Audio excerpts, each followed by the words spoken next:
జై శ్రీరామ్, అందరికీ నమస్కారం. వెల్కమ్ టు న్యూస్ అఖండ. నేను మీ కస్తూరి శ్రీధర్.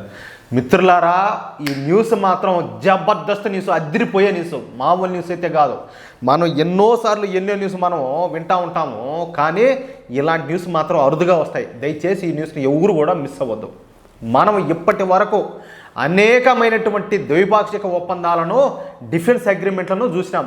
అదేవిధంగా మనం అనేక వ్యూహాత్మక ఒప్పందాల గురించి కూడా మనం మాట్లాడుకున్నాం. ముఖ్యంగా నరేంద్ర మోడీ గారు 2014లో ప్రధానమంత్రిగా పీఠాన్ని అధిరోహించిన దగ్గర నుంచి దాదాపు 80 దేశాలతో 700 పైచిలుకు ఒప్పందాలను అయితే చేసుకున్నారు.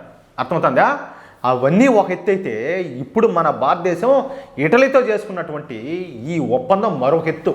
అంటే ఈ ఒప్పందాన్ని మాస్టర్ ఆఫ్ ఆల్ అగ్రిమెంట్స్ అని చెప్పేసి పిలుచుకోవచ్చు. సహజంగా అత్యంత స్నేహపూర్వకమైన దేశాల మధ్యనే ఇలాంటి ఒప్పందాలు అయితే జరుగుతాయి. ఉదాహరణకు ఈ అమెరికా ఇజ్రాయెల్ కావచ్చు, అమెరికా బ్రిటను, లేకపోతే ఈ రష్యా చైనాల మధ్యన ఇలాంటి మాస్టర్ ఆఫ్ ఆల్ అగ్రిమెంట్స్ అయితే జరిగినాయి. అలాంటిది ఇప్పుడు మనం కొత్తగా ఇటలీతో ఇలాంటి ఒప్పందాన్ని చేసుకున్నాం. అదేందో తెలిసిన చెప్తా. G20 సమావేశాల సందర్భంగా బ్రెజిల్ వెళ్ళినటువంటి ప్రధాని నరేంద్ర మోడీ గారు ఇటలీ ప్రధాని అయినటువంటి జార్జియా మెలోనీతో ఇలాంటి చారిత్రాత్మక ఒప్పందాన్ని అయితే చేసుకున్నారు. ఈ ఒప్పందం పేరు ఇండియా ఇటలీ ఎనర్స్ జాయింట్ స్ట్రాటజిక్ ప్లాన్. ఇది అయితే 2029 వరకు ఈ ఒప్పందం అధికారికంగా ప్రాచుర్యంలో అయితే ఉంటుంది. తరువాత మళ్ళీ ఈ ఒప్పందాన్ని అయితే పొడిగించుకోవచ్చు. ఇంతకో ఏంది అసలు ఈ ఒప్పందం ఏంది, దీని గొప్పతనం ఏంది, దీని వివరాలు ఏంది చెప్పు. సరే, దాని తర్వాత మేము డిసైడ్ చేసుకుంటాము ఇది గొప్పదా కాదనేది మీరు అనుకోవచ్చు. ఖచ్చితంగా పాయింట్ టు పాయింట్ చెప్తా. మొత్తంగా 40 సెక్టార్లలో ఇక్కడ నుంచి భారతదేశము అదేవిధంగా ఇటలీ దేశాలు కలిసి పనిచేస్తాయి. ముఖ్యంగా అంతరిక్షము, రక్షణ రంగము, సైన్స్ అండ్ టెక్నాలజీ రంగాల్లో పెద్ద ఎత్తున ఈ ఇటలీ భారతదేశాలు ఇకపైన అయితే కలిసి పనిచేస్తాయి.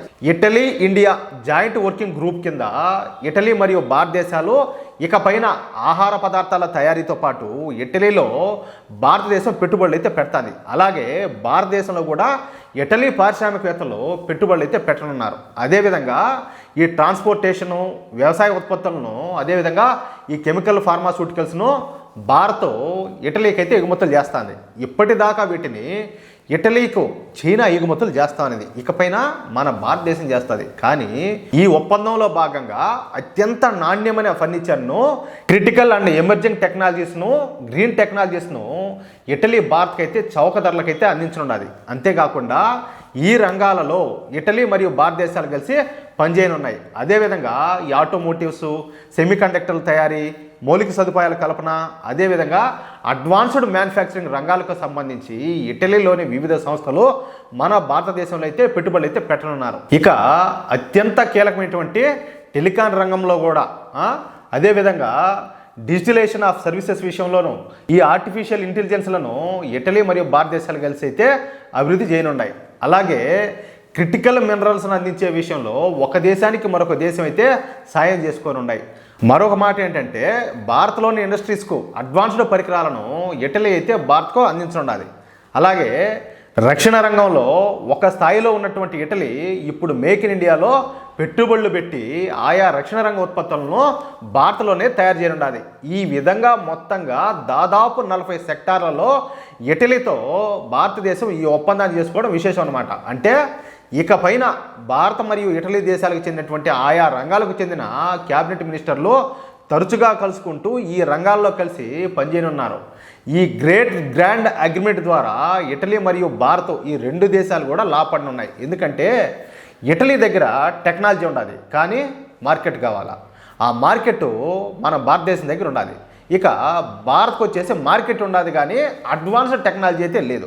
ఇప్పుడు ఈ ఒప్పందం ద్వారా ఇటలీ ఆ టెక్నాలజీలను భారత్కి అయితే అందిస్తుంది. తద్వారా ఏంటంటే రెండు దేశాలు కూడా అధికంగా లాభపడుతున్నాయి. నాకు తెలిసినంత వరకు ఇలాంటి ఒక గొప్ప అగ్రిమెంటు ఒక అభివృద్ధి చెందిన దేశంతో భారత్ చేసుకోవడం ఇదే మొదటిసారి. ఇక ఈ ఒప్పందం వచ్చే సంవత్సరం నుంచి అయితే అమల్లోకి రానుండదు. ఎట్లుండదు న్యూసా?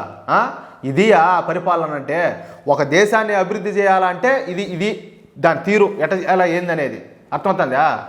మీకు ఈ న్యూస్ నచ్చినట్టయితే, అదేవిధంగా నేను చెప్పింది కరెక్ట్ అని చెప్పి మీరు భావిస్తే ఈ న్యూస్ నలుగురు షేర్ చేయండి. అలాగే మీ యొక్క అమూల్యమైన అభిప్రాయాలను ప్రతి ఒక్కరు కూడా ఈ న్యూస్కు సంబంధించి ఖచ్చితంగా కామెంట్ రూపంలో తెలియజేస్తారని చెప్పి ఆశిస్తూ జై శ్రీరామ్.